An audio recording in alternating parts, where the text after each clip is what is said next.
welcome in to another episode of the Barnes on Bama podcast. I'm your host, Owen Barnes, and it's Vandy Game Week. So we're actually going to start this episode with some basketball news. We're going to go through that, then I will cover the Vandy Preview, give my preview and prediction for the game, and then we'll get out of here.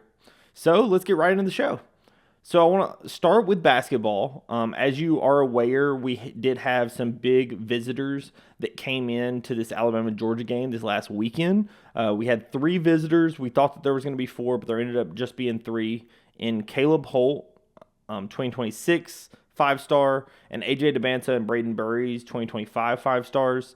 Out of this visit, we've really seen the most movement out of Braden Burries. We really like what we've seen out of there. We think, based on the reports, that we have made some movement in his potential recruitment. So that's one to really keep an eye on. That's one that the staff is kind of hot on the presses for. Hopefully going to try to land and just really stay on the lookout for that one. Out of the 3 out of this most recent visit, that is the recruit that we feel most confident in. In terms of Malik Thomas, that was originally scheduled to be visiting during this weekend, from what we've heard, his visit is potentially being pushed back until October the 12th, which is when the Final Four banner raising is going to be happening. And then AJ DeBanza, coming out of this, we've talked a lot about him, number 1 overall player. We like where we stand. However, just so that everyone is aware and so that I'm setting expectations properly, it really feels like this may be BYU's to lose. And the question, may be, hey, why is BYU, the one to lose? And the answer is simply NIL. There is a massive NIL deal on the table from BYU based on all reports that we have heard. Alabama is in the best position if it is not an NIL race. From everything that we've heard, his family and team really likes what Alabama did with Brandon Miller and has done with those wing position players and likes what they are able to do with him. He also has a really good relationship with Preston Murphy, who coached him for a few years while he was Expressions AAU. So it is a very familiarity with our staff and familiarity with the system. However, this may come down to a simple fact of BYU is offering more money than Alabama is going to pay the entire team this year. And if that ends up being the case, based on the numbers that I've heard, I don't know that I fully blame him. So if that ends up being the case and we do see AJ DeBanza head to BYU, just know that the staff has done everything in their power to get him into Tuscaloosa, and it may be too little to get him here. But obviously, us being that close and within striking distance of the number 1 player, probably the number 1 draft pick for next season, is a huge deal. Obviously, that speaks to the benefit and the pedigree of what Nate Oats has done. It speaks to how good a job Preston Murphy has done. It speaks to a job that Brian Adams and Ryan Pannone have done, with their NBA backgrounds and what people and scouts and agents and everyone thinks of Nate Oats' system, how it is an NBA system in the college game. That speaks to all of that. But like I said, in this case, don't get your hopes up. It is one that we're watching very closely, but it would, at this point, probably kind of shock me if we do end up landing him. Obviously, would love to see it. I just don't know if it's realistic or if it's going to happen. So we will have to keep an eye on that one. The other thing I want to talk about with this is Nate Oats actually did an interview podcast with John Rothstein. If you don't follow him, he's a huge basketball influencer over on Twitter. He's with CBS Sports. He does College Basketball Today podcast. He also calls some games and does some things during March Madness with CBS. But with this, John Rothstein interviewed Nate Oats, and Nate Oats kind of talked. John Rothstein asked him about a few different things. He obviously asked him, like, hey, what's the big difference in last year's team and this year's team? And Nate Oats goes, it's really just rim protection. That's the huge thing, obviously. We have some returners from last year's team. Nate talked about how he really likes the mix of returners, transfers, and new guys from a freshman standpoint. Nate Rothstein, asked about who he thought may take the biggest step forward this season, and Nate mentioned Jaron Stevenson as a name to watch. And the reason I also wanted to mention Jaron Stevenson is if you watch the episode for the preview of the Georgia game, you'll know that I mentioned that Nate had confirmed there was an injury to Chris Youngblood. And that injury to Chris Youngblood is going to have him out until probably through the entire month of November, and at some point in December he's going to be back. Nate was kind of saying, how early in December is the question. We heard some reports maybe around the UNC game. But at some point, obviously, we're going to be able to get Chris Youngblood back. But the reason I mention this is Nate mentioned Jaron Stevenson as a potential candidate to play the 3 to start the season. And if that happens, then Alabama is going to be running out a lineup of Mark Sears, Latrell Wrightsell, Jaron Stevenson, Grant Nelson, Cliff Amore. So that's 3 guys, with Stevenson, Nelson, and Amore all at the 6'11", size frame, and that's just an absolutely massive starting lineup. If that is something that does happen, I would be very curious to see, how Jaron's defense is able to hold up. I think that because of his length, he would be able to stay in front of and, defend some quicker, smaller guys that he definitely would be going against, because in almost every position, I would assume, he's going to be bigger than who he's going up against, especially at the 3. So that is something definitely to watch out for. Like I said, something that Nate Oats mentioned as a possibility, and it does sound like he really likes the strides that Jaron has taken and talked about, because Jaron was a reclassification from the high school ranks. He was supposed to be in high school last season. This is a situation where Jaron's had time to put, weight on his body, which we saw the benefit of that in the Clemson game in the Elite Eight, versus how bad he played in the Clemson game earlier in the season, just to not having the body ready for it. So it's definitely something that we know that he has that ability to obviously work on his body and work on his game, but it really sounds like that's something he has done and has taken a big step forward. There was also a question that I wanted to mention about Nate Oats was asked about scheduling and hey, why don't you keep scheduling these murderers rows?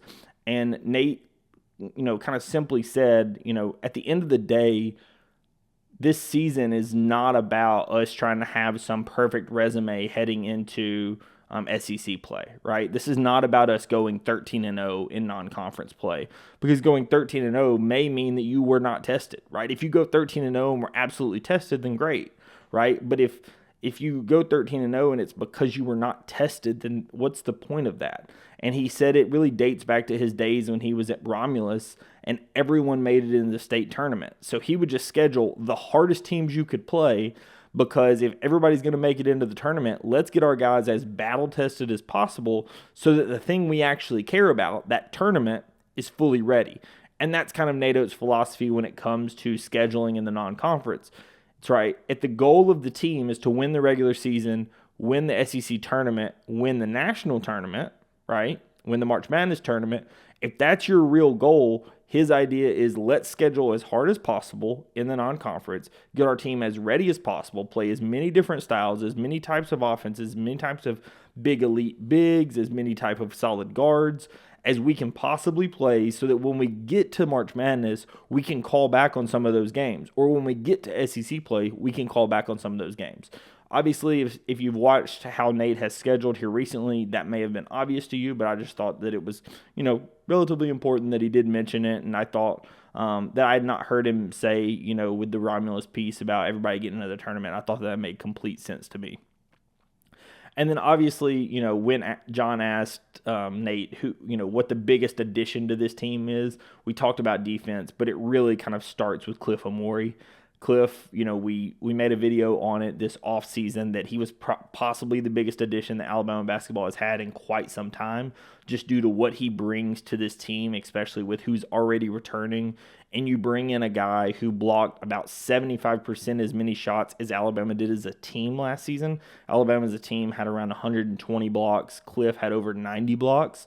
So this is a situation where you're bringing in an absolute elite rim protector, and for what Nate Oats tries to do and the way he likes to funnel his defense, that's absolutely huge. But then also what it brings even from an offensive standpoint. And it's something that Nate mentioned, that Cliff's offense is a little bit further along than they were, I think, expecting at this point. He did mention that Cliff's probably not going to play as many minutes as he played at Rutgers, just due to the number of possessions that we play. He may play the same number of possessions, but not as many minutes just due to how quick we play. And from a conditioning and size standpoint, it just doesn't make sense to play the big guy quite as many minutes.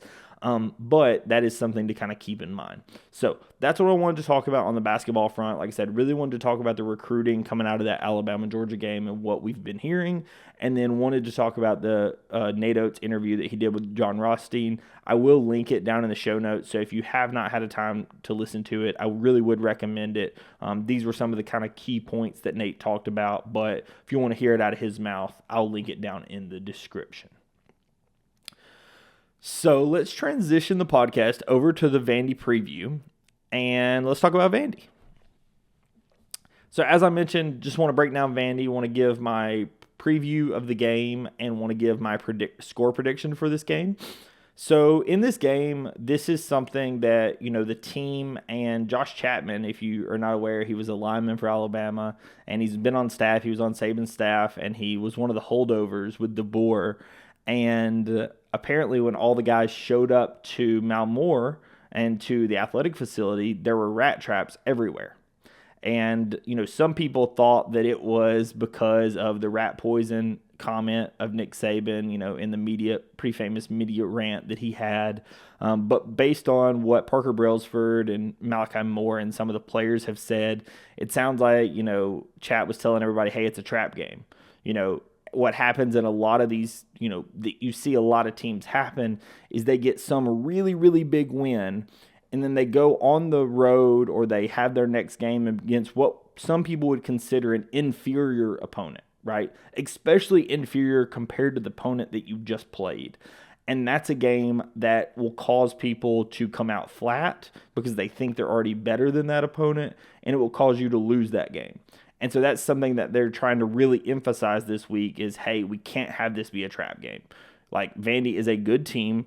Vandy plays a very unique style, and Vandy absolutely can score, right? And if you don't play your A game, at the end of the day, this may not be the most hostile environment that you're going to be playing in, but you're still playing on the road, right? You're still not playing in front of your fans in Bryant-Denny Stadium.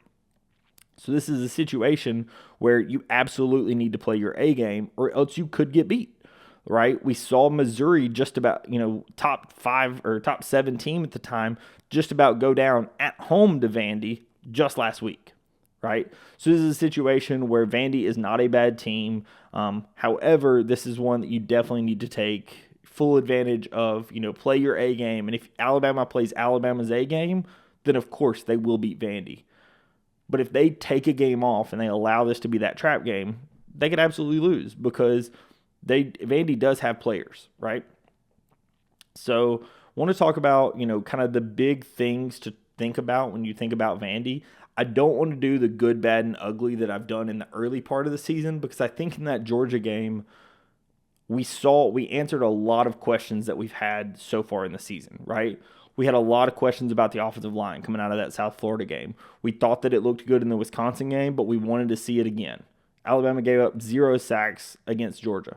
Part of that was Milroe magic. There was a couple of times where defenders were running free in the backfield, and Milroe breaks free, doesn't get taken down, and creates a good run out of it. So that's absolutely incredible. But at the end of the day, the offensive line, by and large, played really well, right? So I like what I've seen there.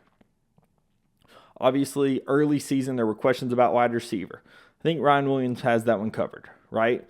Honestly, the spot that we thought we were most sure about was the running back spot. And that's one that was not seen a lot in the Georgia game. Based on what we were hearing out of Nick Sheridan and Kalen DeBoer, it sounds like they were not as happy with the run blocking. Part of that has to do with the credit to Georgia's defensive line and how well they did shedding run blocks and such. But, again, that is something that you did not see super well in that game. But in general, I don't think it makes a ton of sense to go position by position by position to break down this game. So I want to talk about this game as kind of a whole. What does Vandy do slightly differently, or what do you need to know about Vandy going into this game? Because most of the time when you hear Vandy football, it's a cakewalk, right? And I'm not saying that Alabama may not win this game large, but I do not think this Vandy team is a complete cakewalk because they do play a fairly unique style, and they have an absolute baller at quarterback. And that's what you really need to know. and you need to know his name, Diego Pavia. Our friends over in West Georgia know his name because he was the quarterback at New Mexico State that beat Auburn on the Plains last season, right?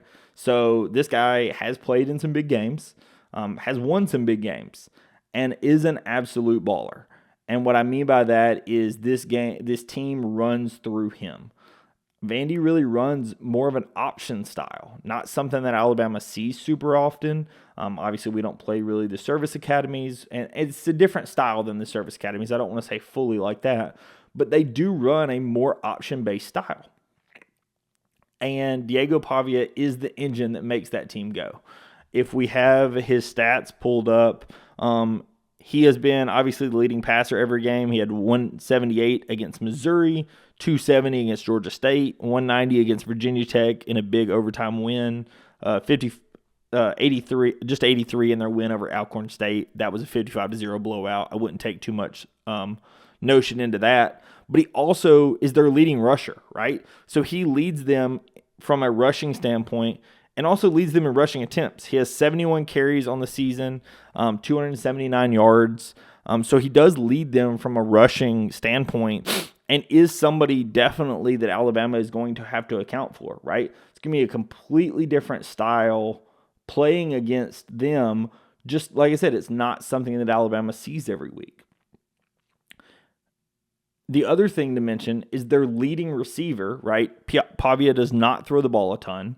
In fact, it is something to note that in the games that he seems to have to start throwing the ball a ton, that's the games he's lost, right?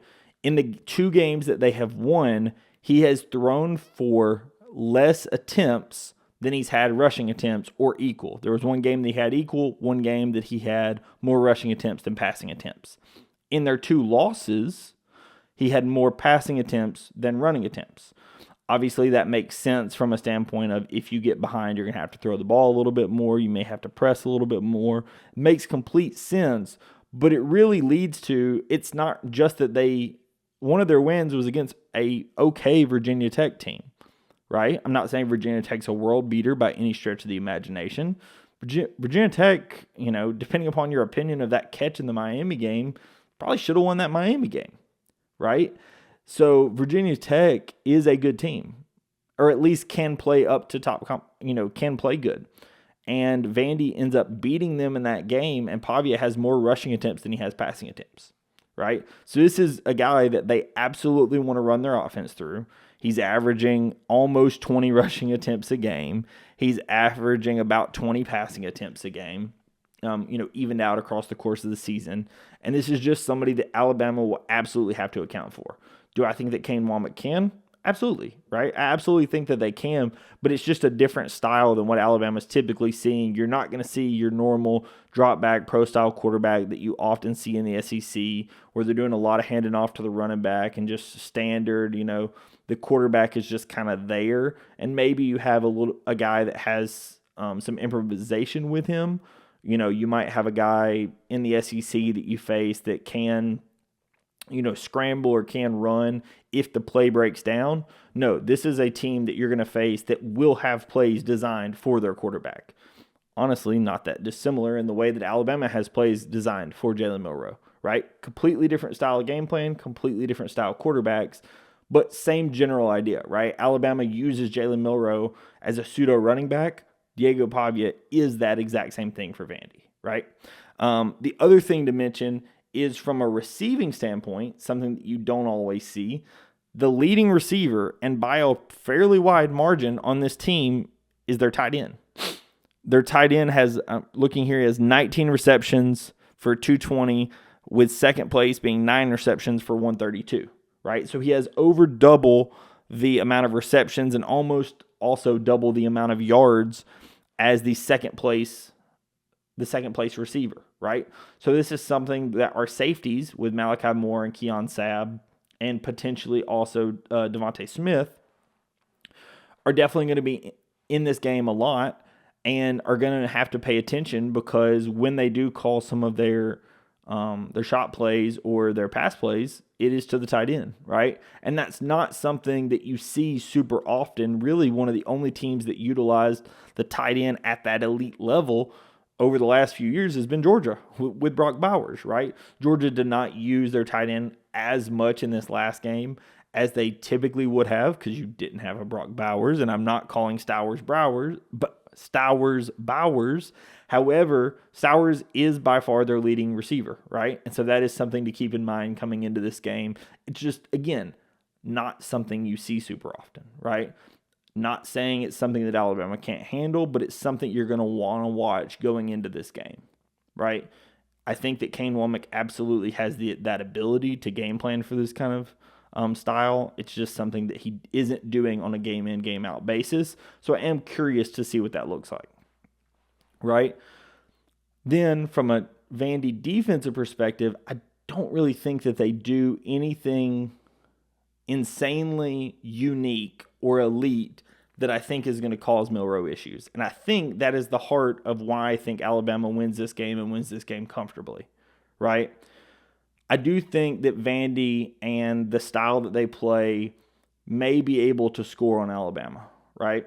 I think that there is a okay chance that because of the uniqueness of their style, that Vandy's offense has the ability to move the ball at least early before some adjustments on Alabama.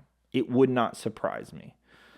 I do not, however, think that Vandy's defense has much of a chance of stopping Jalen Milroe and Ryan Williams and Jeremy Bernard and what we saw against Georgia, especially if Jalen Milroe is playing the type of game that he was playing against Georgia, right? If you go back and watch the film, every time there was a blitzer, he was replacing the blitzer with the ball, right? He was hot reads coming out. If he had to make a throw, he made it. If there was a free runner and he had to escape the pocket, he evaded the runner, beat the guy to the edge, and broke it for a touchdown, right? Milroe made the plays and didn't try to do more than he was asked, right?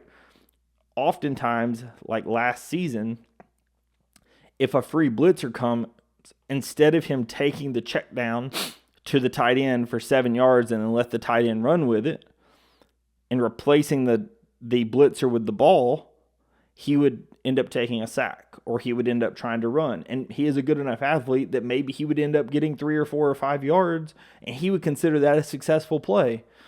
And technically it was a positive yardage play, but A, it causes your quarterback to get hit more often than they should. B, it doesn't really help him from the progression of a passer. And C, you saw a few times in this game, in that Georgia game, that when we hit Cuevas or when we hit C.J. Dupree, those big guys got the ball, started running downhill, and Dupree got a 20-yard reception, right? And so just by replacing the blitzer with the ball, Alabama was able to have a successful play on what in years past, or last year, with Jalen Milroe was not the case, right? So I personally think that that's the spot where Alabama has the most success in this game. I think that Jalen Milroe and Ryan Williams and the cast of characters that we saw be very successful in this Georgia game. I think I trust in the ability of Nick Sheridan. I trust in the ability of Kalen DeBoer. We definitely saw that they had held back some plays from an offensive and defensive perspective going into this Georgia game as to not put too much on tape and hold back some things. But at the end of the day, now you're in conference play, right? Not to say Vandy is Georgia, because they're not. But at the end of the day, you're in conference play, and I fully expect that you're going to continue to see the progression of Jalen Milroe, because there's been clear progression from the South Florida game to the Wisconsin game to now the Georgia game, especially with him having the time to throw and DeBoer and Sheridan trusting him to do more things with the ball, whether it be ball placement to the outside shoulder, like on the Ryan Williams throw, or, the perfect throw that he hits on the wheel route that I didn't actually mention in the post cap, but he hits a perfect throw on the wheel route to Jam Miller that could not have been placed any better, right? When Jalen is making those throws, Alabama is going to be near unstoppable on offense, right? His athleticism and how good he is with the ball in his hands, if he's making that throw on the wheel, right? Or it has to be back shoulder, and he puts it perfect, where only his guy can make a play on the ball, right? If he's replacing the blitzer with the ball. If Jalen Milroe is making those throws, Alabama is near unstoppable, right? And that is what we're seeing from Kalen DeBoer. It's definitely a Kalen DeBoer and Nick Sheridan teaching Jalen Milroe how to play the quarterback position, right? That was the question. That was the thing, is we thought of Kalen DeBoer as the pseudo quarterback whisperer. People saw what he did with Michael Penix at Washington. Penix was pretty good at Indiana, but then you see what he does at Washington when he has kind of more time to continue to mold him into his system. And I think that it perfectly shows what Kalen DeBoer has had the ability to do with Milroe, and he looks so much better than he did, even in the first game of the season. Part of that may be because they, didn't have to be super specific with the play calling, because you just got up so big and were so explosive. But how Jalen has been with the ball has been absolutely phenomenal, and I think that's what ends up winning Alabama this game. I personally do think Alabama ends up covering. I believe the spread is somewhere around 22 to 24 points. I have this as around a 28-point win, actually. I'm looking somewhere in the, let's call it 38-10, 42-10 range. I do think, like I said, I do think that early it would not surprise me if Vandy has the ability to score on Alabama and potentially move the ball just with the uniqueness of their style. But I do trust in Kane Womack and the defensive staff's ability to make some adjustments. And I trust in Alabama's ability to make the plays when it counts. And ultimately, I just don't think Vandy is near explosive enough to beat Alabama. And we know that Alabama is explosive enough to beat Vandy. So that's my score prediction. Like I said, I think I'm going to go with 38-10 in this one. Like I said, I do think Alabama ends up winning and covering, fairly easily. It would not shock me if early in this game it was a little bit closer and Vandy was moving the ball a little bit better than what most people would expect. Obviously, if that doesn't happen and Alabama shuts them down completely, then, another Kane Womack masterclass. I don't know that would shock me either, but just the uniqueness of the style would not shock me if Alabama does struggle slightly early. So that's what we have for the episode. As always, I will be putting out an episode breaking down this game on Sunday. Just as a heads up, I do have another programming note. I'm actually going to be recording an interview episode breaking down something related to the football program and a special collab that they're doing. I mentioned something about it over the summer, but this is kind of an additional episode talking about all of that with one of the people that is involved with it. So if you are interested, please stay tuned. That's going to be coming out probably next Friday based on the schedule. So that's probably going to be coming out on next Friday. But like I said, the recap episode for this game will come out on Sunday as normal. And then next week we will have the preview episode of the South Carolina game as typical. And then we will have the recap episode, the special episode come out on Friday. Just as a heads up, also programming for next week, I am going to be out of town, so that recap episode may not come out until late Sunday night, as I will have to have time to record, as, like I said, I will be out of town and unable to record on a bachelor party. So if you are interested in all the content, I would appreciate you subscribing. Thank you so much for the content. Thank you so much, everyone, for watching, liking, commenting, and subscribing. I will see everyone in the next episode. Peace.